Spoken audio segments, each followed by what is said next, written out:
नमस्कार मित्रांनो, मी किशोर चौधरी यूट्यूब चॅनलमध्ये आपलं स्वागत करतो. आज 19 मार्च 2026 मराठी नूतन वर्षाच्या सर्वांना व गुढीपाडव्याच्या सर्वांना हार्दिक शुभेच्छा.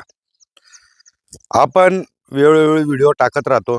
आपली काय ग्रोथ होते, काय नुकसान होतंय, काय फायदा होतोय, आपण आपल्या व्हिडिओच्या माध्यमातून आपल्या व्ह्युअर्स लोकांना दाखवत राहतो. आज आपण ज्या प्लॉटमध्ये उभे आहेत, प्लॉट नंबर 4, याच्यामध्ये आपली बरीचशा वेळेस शूट कमी होतं. तरी आजची पपईची लागवड केलेली आपण आज बरोबर 2 महिने झालेले आहेत. तरी पपईची ग्रोथ मी तुम्हाला दाखवण्यासाठीच, म्हणजे 2 महिन्याची मेहनत आपली कशी डेव्हलप होत चालली आहे. झाडाचा बुंदा असेल, झाडांची क्वालिटी असेल, खरंच सुंदर आहे. म्हणजे आपण या पद्धतीने लागवड केलेली आहे. मोसंबीची पण सेटिंग किंवा क्वालिटी खूप सुंदर झालेली आहे. आपण कुठे आपल्याला नक्कीच अपयश आलंय तर कुठे यश आलंय. शेतकरी म्हटला तर ह्या तिघं गोष्टी चालतच राहतील. पपई पाहिल्यानंतर इतकं सुंदर वाटतंय शेतामध्ये. आणि मोसंबी पण दाखवायला लावेल मी. मोसंबीची ग्रीनरी कशामुळे आली? नक्कीच अंकुश पाटील सरांच्या निविष्ठेमुळे. आपण अमिनो ॲसिड असेल, फुलविक ॲसिड असेल, ह्युमिक ॲसिड असेल, 13-40-13 असेल, त्याच्यानंतर 60-20 असेल, आपण 3-19 बनवलं आहे, सगळं दिलं आहे. आपण खरबुजांमध्ये मागे पडलो, कारण की आपलं काही ना काही चुकलं. आजच्या तारखेमध्ये या प्लॉटमधलं खरबूज ठीक दिसतंय, पण अपेक्षा आपण जास्त काही करणार नाही याच्याकडनं. कारण की विल्टिंग इतकी येते त्याच्यावर. म्हणजे काही काही झाडं मी दाखवायला लावेल का एवढी ग्रीनरी असल्यानंतरही काही झाडं माझे वापस विल्टिंगमुळे बसायला लागलेले आहेत. आपण एका ठिकाणी नुकसान खाल्लंय, तर फायदा म्हटला तर पपईचे झाडं खूप सुंदर आहेत. मोसंबी खरंच सुंदर. अंकुश पाटील सरांच्या निविष्ठामुळे ज्या आपल्याला मार्गदर्शन करून जे आपण बनवून सोडतोय त्याचे रिझल्ट तुम्हाला दिसत असतील या व्हिडिओमध्ये. पपई पण खूप सुंदर आहे. आज पपई दाखवायचं उद्दिष्ट म्हणजे 2 महिने आज कंप्लीट पपईला झालेले आहेत. आणि आपण ज्या पद्धतीने आता तार कंपाऊंडलाही कारले लागवड केलेले आहे. मी कॅमेरामॅनला सांगेल का पूर्ण कारले ज्या पद्धतीने आपण आता कंपाऊंडला बांधलेले आहेत तर ते दाखवावे. कारण की साधारणतः 5000 रनिंग फूटचा आपण कंपाऊंड केलेलं आहे या शेताला. आणि सगळीकडे कंपाऊंडला आजच्या तारखेमध्ये या स्थितीतले कारल्याची लागवड केलेली आहे. आपण वेल बांधायचं काम केलं. आता काही दिवसांनी ते वेल त्या कंपाऊंडवरच चढतील. आता आपण प्लॉट नंबर 3 मध्ये पण जाऊ. तिथेही तुम्हाला घेऊन जातो मी. पाहू आपण कशा पद्धतीने एक एक डेव्हलप होतं. या शेतामध्ये भेंडी नव्हती, म्हणजे आपला जो बियाणंही संपलं होतं. आणि आपण इथं मग पपई लागवड करून घेतली. म्हणजे सर्व शेतात पपई लागवड केलेली आहे. खरबूज कुठे कुठे दिसत आहेत लागलेले, पण उत्पन्न येईल का मला शाश्वत नाही आहे मी. कारण की भरपूर अटॅक येऊन राहिला, आपण त्याच्यामध्ये मागेच पडलो असं तरी म्हणू. कारण की काही गोष्टी नकळत आपल्याकडनं चुका झाल्या असतील. आणि आपण आज ही पपईचं खोड पाहिल्यानंतर इतकं सुंदर वाटतंय. निरोग बुंदा, काही झाडं त्याच्यात छोटे पण आहेत जे नंतर आपण मर केलेली आहे. खरंच सुंदर आहे. आपण रेग्युलर अमिनो ॲसिड देतोय. पहिले आपण 200 लिटर सोडलं होतं या 15 एकराला. आज वापस 300 लिटर बनवलं, वापस 300 लिटर सोडलं. रिझल्ट खरंच छान आहे. 40 रुपयामध्ये अमिनो ॲसिड तुमच्या घरात जर बनून राहिलं तर नक्कीच प्रत्येक शेतकऱ्याने 50 लिटर एकरी द्यायलाच पाहिजे. आता तुम्हाला दाखवलंच मी. हा आपण आता प्लॉट नंबर 3 मध्ये आलोय. तुम्हाला बोललो मी का तर खरबूज आपलं इथेही फेल झालेलं आहे. म्हणजे फेल आहे तर फेलच दाखवणार आहे मी. फळं लागलेले आहेत. आता माल रेडी झालाय, काढू आपण त्याला आता. पण जेवढं उत्पन्न पाहिजे होतं तेवढं आपल्याला मिळणार नाही इथं. इथली पपईची ग्रोथ तुम्हाला दाखवतोय. काही मर्झर केलेली आहे याच्यामध्ये. या प्लॉट नंबर 3 मध्ये आपली भेंडी पण होती. भेंडीने आपल्याला खरंच चांगलं उत्पादन दिलं.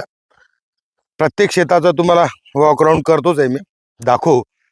आणि आपण प्लॉट नंबर 2 मध्ये जे गंगाफळ लावलंय त्याची उगवण मी तुम्हाला दाखवणार आहे. आता आपण प्लॉट नंबर पहिले 3 मध्ये जाऊ. 3 मध्ये आपण उभे आहेत. आता आपण प्लॉट नंबर 2 मध्ये जाऊ. चला, प्लॉट नंबर 2 मध्ये आलोय. पपई दाखवायचा प्रयत्न करेल. भेंडी सेट होते वापस, कारण की आपण ऑक्टोबरची लागवड केलेली आहे तिला. पपई छान आहे, पण ते लागवड आपली साधारणतः 2-4 दिवसामधलीच आहे. पण तिकडे काय आहे, तर तिकडे जमीन आपण एवढी ओढलेली नव्हती. ह्या बेडवर आपण इथून भरपूर माती काढलेली आहे. तरी आता आपण तुम्हाला दाखवायचा प्रयत्नच करतोय. मोसंबी मध्ये जे आपण इथं मल्चिंग पेपर टाकलेले होते, हे आता या संपूर्ण शेतातले काढल्या गेलेले आहेत. क्वालिटी आपण जे सोडतोय आता, तुम्हाला लक्षात येत असेल का अंकुश पाटील सरांच्या निविष्ठेने नक्कीच झाडं खूप चांगल्या ग्रीनरी यायला लागलेली आहे. म्हणजे कमी खर्चामधली शेती आपण करायचा प्रयत्न करतोय. त्याचे रिझल्ट आजच्या तारखेमध्ये मोसंबी पावल्यानंतर मला नक्कीच आनंद होतोय. इथली पपई मी तुम्हाला दाखवायला लागेल. राहिला खरबूज इथलंही आपलं फेल झालं. आपल्याला खरबुजांमधून आपणच कुठेतरी चुकलो असेल. आपल्याला त्या पद्धतीने सेट किंवा आपल्याला उत्पन्न घेता नाही आलं. मल्चिंग पेपर काढताना काही वेळेला आपले खराब होत होते, पण असंही आपल्याला झाडं वाचवायचे पहिले मोसंबीचे, म्हणून मल्चिंग काढून घ्या. आता कुठे कुठे ड्रीप लाईनही बंद पडत होत्या. जे ऊन पाहिजे होतं त्या झाडांना तेही मिळत नसेल, मग आपण काढून घेण्याचा निर्णय केला. आणि आज तुमच्या समोर रिझल्ट दिसताच आहेत. काही आपण जेव्हा काही सोडलं होतं बायोरिच अल्ट्रासी, तेव्हाही ठीक होते, पण मरण्याचं प्रमाण जास्त होतं. किंवा माझी काही चूक झाली असेल. आणि या साईडला एक कंपाऊंडला आपण कारले लावलेलेच आहेत, बारीक आहेत, अजून उगतायत ते कुठे कुठे. आणि आपण आता प्लॉट नंबर तुम्हाला हा आता 2 आहे. प्लॉट नंबर 1 मध्ये मी तुम्हाला घेऊन जातो. आता आपण प्लॉट नंबर 1 मध्ये आलोय. इथं आपण गंगाफळ जी व्हरायटी लावलेली आहे, मागच्या व्हिडिओमध्ये मी दाखवली, अंकुरची आहे, नाव लक्षात नाही आता.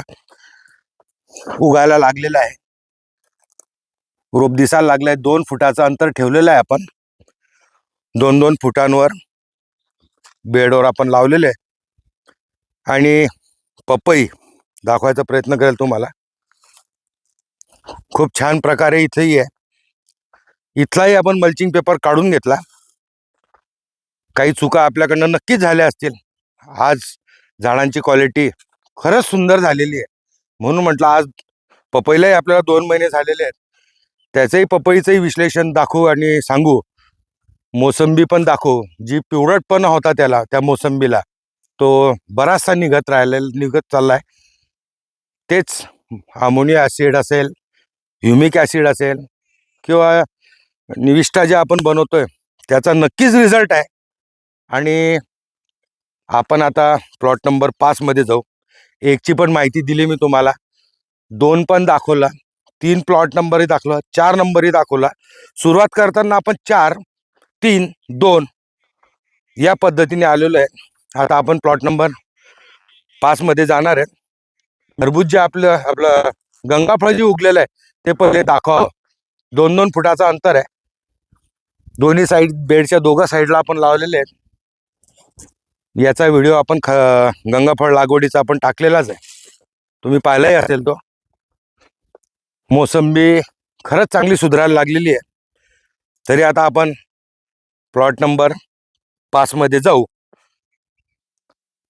आता आपण प्लॉट नंबर 5 मध्ये आलोय. मेन आजचा विषयच होता का पपई दाखवायची आपल्याला. 2 महिन्याची झाल्यामुळे आपण पपईवर मन फोकस केलाय. 2 महिन्यांची ग्रोथ सोबत भेंडी आहेच. एकमेकांना काहीच त्रास नाही आहे. झाडं खूप छान डेव्हलप होत आहेत. झाडं पाहिल्यानंतर खरंच मन खुश होत आहे का केवढे सुंदर पपई सेट व्हायला लागलेली आहे. संपूर्ण शेतामध्ये एकदम युनिफॉर्ममध्ये झालेले आहेत. ज्या जमिनीमध्ये सुपीकता जास्त आहे या प्लॉटमध्ये काळीचा जमीन असल्यामुळे या इथं पपईची डेव्हलप खूप जोरात झाली. इथंही आपलं खरबूज आहे, पण आपल्याला जमलं नाही असंच म्हणाले. काही काही झाडं तर पपईचे मी कॅमेरामॅनला दाखवेल का, सांगेल का दाखवा केवढं मोठं झालंय. ही हाईट, खर्च नाममात्र. आपण लाईम सल्फर पण बोललोय, तेही दिलेलं आहे. सगळी पपई खूप सुंदर आहे. खरबूज राहायला विषय होता, पण अशा प्रकारे हे वेल बसून जात आहेत. विल्टिंगचा प्रॉब्लेम येतोय त्यांना. आपल्याकडनं कव्हर झाला आणि कोणाला दोष द्यायचा नाही. आपल्याला खर्च कमी करून शेती करायची, हा मेन आहे. इथलं खरबूज पण छान आहे. मोसंबी म्हणाल तो खूप चांगल्या प्रकारे सेट व्हायला लागलेली आहे. याचंही आपण खरबूज निघाल्यानंतर मल्चिंग पेपर काढून घेणार आहे. इथेही आपण गंगाफळ लागवड करणारच आहे. एक प्लॉटची गंगाफळ लागवड केलेलीच आहे. आणि राहायला आपण काय काय बनवतोय ते पण मी तुम्हाला रेग्युलर वेळोवेळी दाखवत राहतो. एक छोटासा आपण हिंदू धर्माप्रमाणे जी रीतिरिवाज पाळतो, आणि आज गुढीपाडवा असल्यामुळे गुढी उभारायची असते. शेतात काय होईना आपण आपल्या परीने गुढी, नवीन वर्षाची सुरुवात चांगली हो या हिशोबाने गुढी आपण आपल्या शेतात उभारली का काहीतरी पॉझिटिव्ह गेन आपल्याला हवे असतं. ही आपण छान आपल्या फार्मवर गुढी उभारलेली आहे. तरी आजचा व्हिडिओ आपण इथंच थांबू. व्हिडिओ आवडला असेल तर लाईक करा, चॅनलला सबस्क्राईब करा, मित्रांना शेअर करा, आणि तुमचे विचार सुझाव मला वेळोवेळी देत राहा कॉमेंटच्या माध्यमातून. काही अडचण आली, माझा फोन नंबर दिलेलाच आहे. तरी आपण आज एवढंच बोलू आणि आज इथंच थांबू. नमस्कार.